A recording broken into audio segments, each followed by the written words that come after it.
Ou seja, eu não acordava às 5 horas da manhã para assistir a live do Thiago Nigro. Não, meu amigo, era para pegar o ônibus lotado. Você entendeu, cara? Ônibus lotado e começar um novo dia. Então, eu penso que essa pegada... Qual é o segredo pra ficar 30 anos casado, cara? Como é que faz? Tipo, você Você tem já uma tá quantos anos? 8. Você tá no caminho, cara. Tá se comportando bem? Sim. Tá tratando ela bem? Do Respeito. jeito que ela merece? Do jeito que ela merece? Olha, muito melhor do que ela... Olha, Lalas, não tenho nada com isso, tá? Muito melhor do que ela merece. Cara, respeito, parceria, amizade, conversa. Só plano A. Tem plano B? Tem plano B. É isso e fim. Entendeu? Na minha cabeça, né? Mas é porque eu gosto de fazer essa pergunta. Mas aí no meio da resposta você Então, adiciona. mas o que acontece, Joel? Eu acredito que a gente escolhe o nosso propósito, o nosso objetivo, e esse propósito ele vai mudando ao longo do tempo. Algumas fases da nossa vida, ele tem motores diferentes.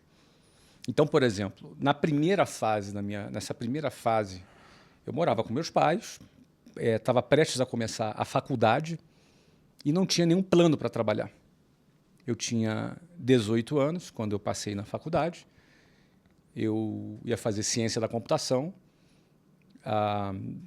eu tinha aqui passado para a Unicamp aqui em Campinas e deixei de ir por causa da Luciana, que eu estava namorando com ela. Uhum. Ia fazer UF Universidade Federal Fluminense, no segundo semestre. E naquele ato, depois que eu terminei o ensino médio e faltavam 6 meses para eu começar na faculdade, eu comecei a me dar conta que precisava ganhar algum dinheiro. Porque assim, eu tinha 18 anos, na minha cabeça era assim, eu vou estudar, depois eu vou trabalhar. Não estava pensando em trabalhar com 18 anos. Ia começar uma faculdade federal de manhã. Sim. Ou seja, quem vai estudar de manhã, o foco dele está 100% em estudar. Uhum. Como é levar uns 8 meses, porque assim, em agosto, começaria no segundo semestre a minha faculdade, naquele período, eu preciso ganhar algum dinheiro. Nunca tinha parado para pensar nisso. Era muito naquela... Comecei a trabalhar tarde, inclusive, né? Mas meu foco não estava aí.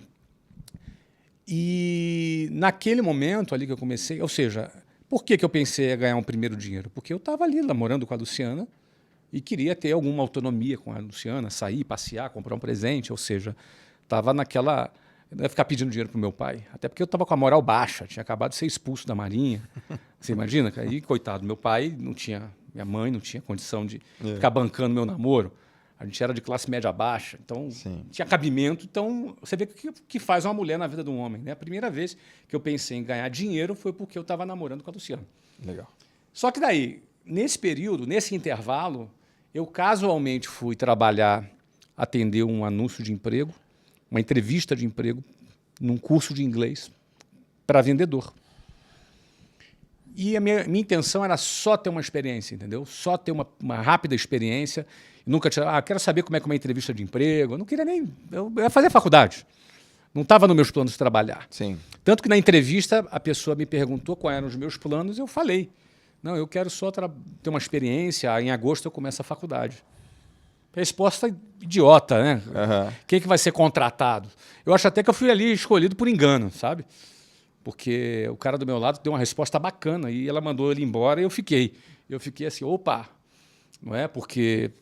Só que eu fui lá participar do processo seletivo. Quando eu fui aprovado, finalmente, fui trabalhar nessa empresa, lá tinha um plano de carreira. Tá. E aquilo me cativou.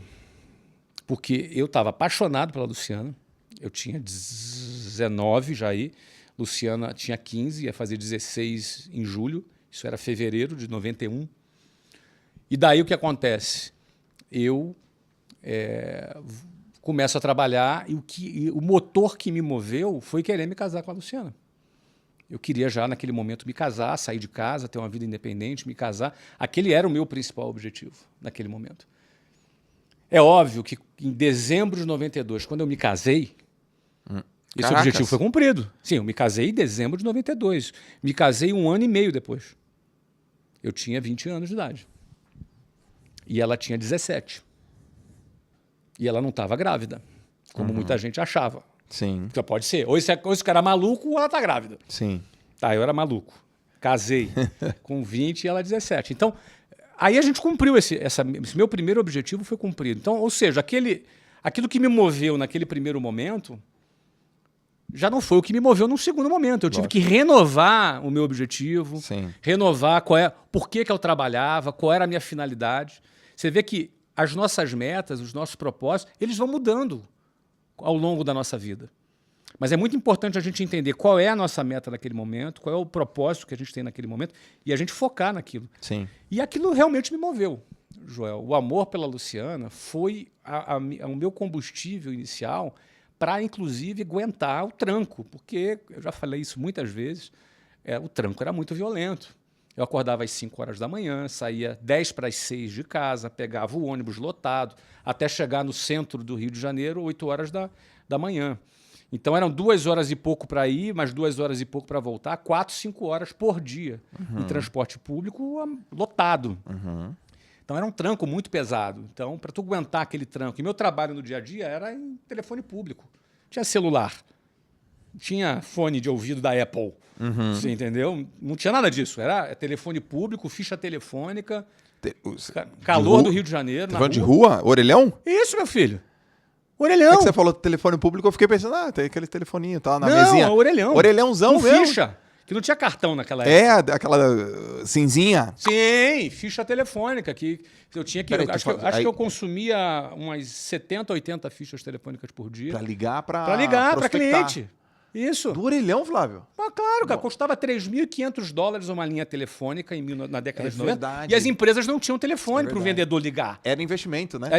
Você declarava no imposto de renda. Meu pai investiu em Então, linha ou telefônica. seja, eu ia para telefone público, no meio da rua, com gente na fila para ligar, entendeu? Sei lá, 37, 38 graus, 40 graus de temperatura, você estava lá para atender cliente, ir lá visitar, para poder vender o curso de inglês. Então, era uma rotina pesada. Quando dava 6, 7 horas da noite, eu não ia embora para casa nesse horário de rush, lotado, tudo lotado. E aí eu trabalhava até as 9, 10 da noite para voltar para casa, chegava em casa meia-noite. Ia comer alguma coisa, meia-noite e 45, ia dormir, 5 horas da manhã, acordava de novo. Sim. Você entendeu? Ou seja, eu não acordava às 5 horas da manhã para assistir a live do Thiago Nigro. Não, meu amigo, era para pegar o ônibus lotado. Você entendeu, cara?